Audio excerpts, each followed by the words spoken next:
All right, guys, we're going to be going over the single leg hip thrust march. Now, this is an exercise that is a little fun. It'll create a burn in your glutes. It's a somewhat of advanced progression, which is going to lead to better glute engagement when you do your single leg hip thrust. Chances are it's been given to you afterwards. Like, chances are this is an exercise you're going to want to do after you're competent with single leg hip thrust, but it's going to make you better able to feel your glutes during it, but it's also just a tough exercise that's fun to do. There's some core implications to it, just from the anti-rotation aspect of getting onto one leg at a time. But they're also going to fire up your glutes, which feel nice. I often program this on its own, or after a lower body strength exercise, but it's also something you can do at home on the couch if you're looking for a challenging exercise to do. So I'll show you how it works. If you've seen the hip thrust to single leg hip thrust lowering, it's actually very similar. We're just kind of doing away with the whole hip thrust part. So I'm going to come up here, hold.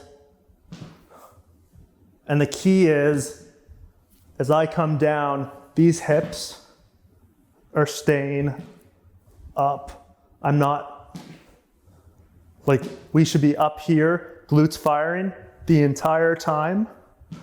Put the foot down, up. Put the foot down, squeeze, up. So just an exercise that isn't too challenging. Now, if you did it, if you were able to do it, I've never done this before, but if you were able to put a barbell on there, that makes it a lot harder. And I'm trying to think of actually whether that would work out pretty well. It probably would. But aside from that, it's not going to be that hard of an exercise. However, if you're new to single leg hip thrust, this is going to really create a burn. And the fact of the matter is that because you're holding the top, which is the more challenging part of the hip thrust, the hip thrust or the single leg hip thrust does most of its work on the glutes when you're at the top where the hips are locked, not when it's down, which is why we want so much focus on making sure that the hips stay up and locked, and that's where all the work's going to come in. If you're not feeling fatigued in the glutes, it's probably because you're letting the hips sag a little bit. So make sure you're keeping them up, put the foot down, keep them up, then release the leg between every rep. That's all I've got for you on the single leg hip thrust march.